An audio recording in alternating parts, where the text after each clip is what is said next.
शर्म करो यार, किसी की माँ। हर चीज में जाटों से हारो और जाटों से हारते रहो। और जब इंडियन एथलीट कहीं बाहर जाते हैं खेलने, तो यहां से मैसेज जाता है कि इंडियन एथलीट बाहर कहीं शो जीतना नहीं चाहिए। अगर इंडिया के एथलीट बाहर के शो जीत गए तो इंडिया का शो कोई खेलेगा ही नहीं। अरे बाप रे, ये तो धोती खोल रहा।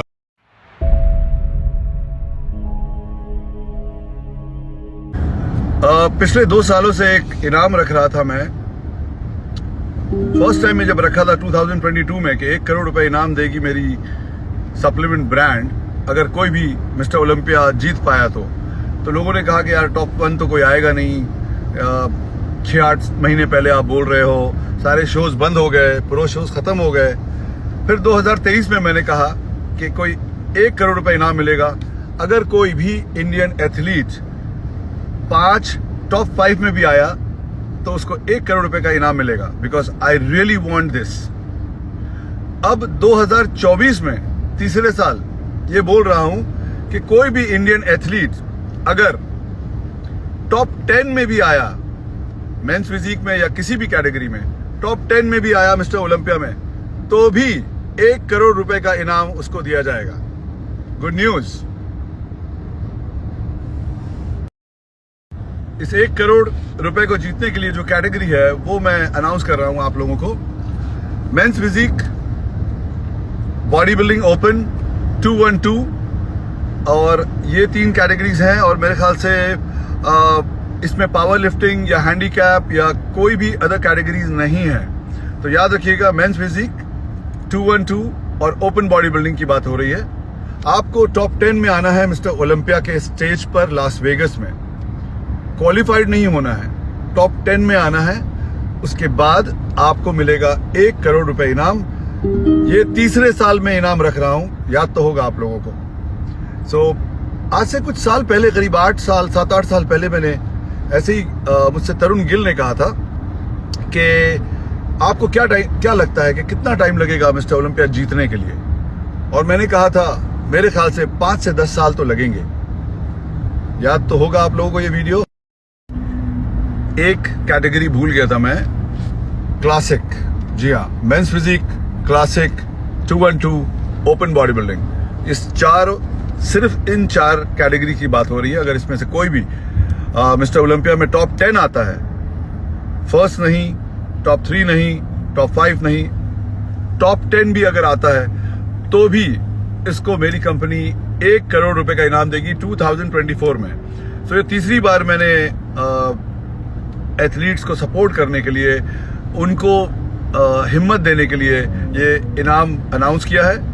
और जैसा कि आप लोग जानते हैं कि मैं और हेमंत अंग्रिश इस वक्त साथ हैं और हम दोनों बहुत ही बड़ा रेवोल्यूशन लाने वाले हैं फिटनेस इंडस्ट्री में एथलीट्स के लिए, और उनके लिए कुछ ऐसा लाने वाले हैं जो एथलीट को एक्चुअली उसकी जरूरत है।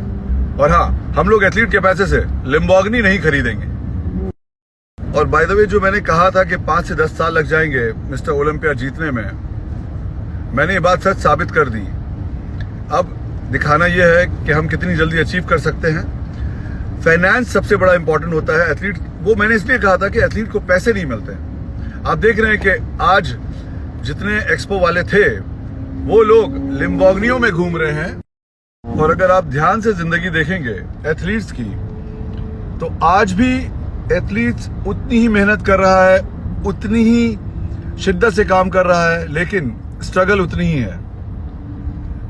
जो एक्सपो ओनर्स हैं वो एथलीट्स के पैसे से महंगी महंगी गाड़ियां लिम्बोर्गिनी में घूम रहे हैं, उनकी जिंदगी अच्छी हो रही है, प्रॉपर्टीज ले रहे हैं। आपने देखा होगा कि सारे एथलीट को जो कैरेट दिया गया है देश के नाम से कि आप देश का नाम बहुत बड़ा रोशन करेंगे, आप हमारे प्लेटफॉर्म पे आइए, आप हमारा शो को प्रमोट करिए, हमारा साथ दीजिए। साहब, अगर आपको एथलीट की इतनी पड़ी है तो एक एक एथलीट को, जो लोग आपके प्रो शोज और IFBB प्रो बन चुके हैं, उन सब को कोई स्पॉन्सरशिप ही दिलवा देते आप इतने साल में। 50,000 लाख रुपए पर बंद बांध दीजिए। आपको चाहिए ना कि देश के एथलीट आगे बढ़े, आप उनको मदद करना चाहते हैं, उनसे पैसे कैसे लेते हैं आप? महंगी गाड़ियों में घूमने में कोई दिक्कत नहीं है, हम सब महंगी गाड़ियों में घूमना पसंद करते हैं, क्यों नहीं? लेकिन हम लोग एथलीट से पैसे नहीं लेते हैं। एथलीट के कुछ एथलीट ऐसे होते हैं जो अपने घर की ज्वेलरीज बेचते हैं, कुछ एथलीट ऐसे होते हैं जो घर का सेविंग्स देते हैं, कुछ एथलीट ऐसे होते हैं जो खाने में पैसे बचा बचा कर जमा कर कर आपको पैसे देते हैं और वो पैसा बढ़ते ही जा रहा है, 30,000 40,000 होते ही जा रहा है। कमाल हो गया नहीं? 7-8 साल में एक्सपो के जितने ओनर्स हैं उनकी हालत देखिए कि कहां से कहां डेवलप करके कहां चले गए। उनके घर वाले क्यों नहीं खेलते शो, उनके फैमिली क्यों नहीं खेलती शो, एथलीट ही क्यों खेलता है? उनके घर वालों को देश का नाम रोशन नहीं करना है? ये आपके पैसे से अमीर बन रहे हैं, जो मैंने कहा था, लेकिन आप लोगों को समझ में नहीं आया। आज समझ में आ गया। अपना अपना बैंक बैलेंस देखिए और कितना उनको दिया है वो देखिए। झूठे वादे के ऊपर इंतजार मत करिए। अगर ध्यान से आप लोग सोचेंगे तो आपको समझ में आ जाएगा कि पिछले 5-7 सालों में टोटल एथलीट्स ने कितने पैसे दिए होंगे इन एक्सपो में। क्या आपको अंदाजा है? जिन लोगों को IFBB प्रो कार्ड मिला उनको नॉर्मल शो खेलना मना कर दिया, जजिंग मना है, चलिए ठीक है, लेकिन आप एज अ गेस्ट तो जा सकते हैं। अगर आप कोई ब्रांड को एंडोर्स करते हैं तो उनको टॉर्चर किया जाता है।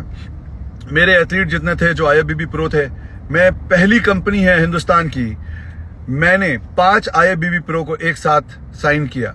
कोई ऐसी सप्लीमेंट कंपनी का नाम बताइए जो पैसे से मंथली सैलरी दे रही हो 5 IFBB प्रो को।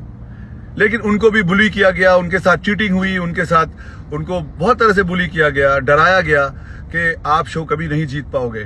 और फाइनली उन लोग को वही हुआ, वो जीत नहीं पाए, चीटिंग हुई उनके साथ। और जब इंडियन एथलीट कहीं बाहर जाते हैं खेलने तो यहां से मैसेज जाता है कि इंडियन एथलीट बाहर कहीं शो जीतना नहीं चाहिए। अगर इंडिया के एथलीट बाहर के शो जीत गए तो इंडिया का शो कोई खेलेगा ही नहीं, तो हम पैसे कैसे कमाएंगे? इंडिया का एथलीट इंडिया में ही खेलेगा। बाहर अगर गया तो उसको फर्स्ट नहीं आने देना है, उसकी प्लेसिंग अच्छी नहीं आनी चाहिए, वरना हर आदमी एक टिकट कटाकर बाहर चला जाएगा, फिर इंडिया के शो का कुछ होगा ही नहीं। तो इस तरह की बहुत तरह की बातें हैं, बहुत चीजें हैं। जिस दिन आपको पता चलेगा हिल जाएंगे आप लोग। आएगा वो वक्त बहुत जल्द। बहुत सारा मेहनत करने के बाद बड़ी खुशी हुई कि मुझे मुंबई के एथलीट्स जितने थे उनको फ्री कर दिया गया था शो। और मुझे उम्मीद है कि ये जो लॉकडाउन में इन्होंने कहा था कि हम एथलीट को फ्री कर देंगे, एथलीट से आधे पैसे लेंगे, याद तो होगा ना लॉकडाउन की आपको कंट्रोवर्सी, याद है या नहीं है? दूंगा, तेरी माँ के पल्लू में छुप गया हूँ, इस चीज के लिए माफी चाहिए। शर्म करो यार, किसी की माँ। हर चीज में जाटों से हारो और जाटों से हारते रहो, ये आपको बोला है, किसी जाति को नहीं बोला। और तू हर चीज में जाटों से हारेगा। हारेगा खाली नहीं, हारने से भी बहुत गंदा होने वाला है अब तेरे साथ। तू सोशल मीडिया पे नंगा नाच नाच, आमने सामने देखते हैं अब चीजें। तेरे को आज प्यार से समझाता हूं, समझ आ गया तो ठीक है, नहीं तेरी वाली आने वाली पीढ़ियों के लिए एक एग्जाम्पल होगा। हमारी पूरी चेन जिसने उड़ता हुआ तीर लिया था जाटों से, कम्युनिटी का एंगल तो मैंने बोला ही नहीं था ना, तू लाया। तेरे को मैं दिखाता हूं तारे क्या होते हैं ना, तू पल्लू में ही घुसेगा तेरी मां के। और मैं बोल रहा हूं चौड़े में। आज भी हमारे समाज में कुछ ऐसे लोग हैं जो जाति धर्म के ऊपर ऊंच नीच की चीजें करते हैं। मैं जब से सोशल मीडिया पे हूं, मेरी किसी पोस्ट, रील, कैप्शन, कहीं भी मैंने उतार चढ़ाव, ऊंच नीच नहीं करी। कोई भी किस घर में पैदा होता है वो ऊपर वाले की देन है, वो आपकी मेरी देन नहीं है। हर इंसान के 2 हाथ है, 2 पैर है, बराबर ऑर्गन से, तो कोई ऊपर नीचे नहीं है। पर फिर भी अगर भेदभाव बनाए हुए हैं हमारे, हम सबके पैदा होने से पहले से, तो खाली उस चीज के बेसिस पे बोला था। उन भेदभाव के हिसाब से अगर कोई चीज फेवर में नहीं होती तो आप शर्माते, पर आपके तो हर चीज फेवर में है, बोलने में क्यों शर्म है? देख लो ये क्लिप। बाकी सिंघा राजपूत है तो उस चीज का प्रूफ भी दे देगा, क्योंकि जो इंसान जो है उसे प्रूफ देने में कैसी शर्म। और क्या, कोई है ना? भाई लोअर कास्ट थोड़ी है कि एक बार को शर्म करे। नहीं, देखो लोअर कास्ट भी हो तो छाती चौड़ा के लोअर कास्ट है, क्या दिक्कत है? देखो बहुत जो इंसान सारे लोगों को भाई साहब इस चीज से ना दिक्कत होती है, जाति वाली से, पर सही बात है। बहुत रिस्पेक्टेड कम्युनिटी है, उसे तो बहुत प्राउडली बोलेगा जो भी बंदा बोलेगा। चौड़ में गाना भी लगा सकता है वो शूरवीर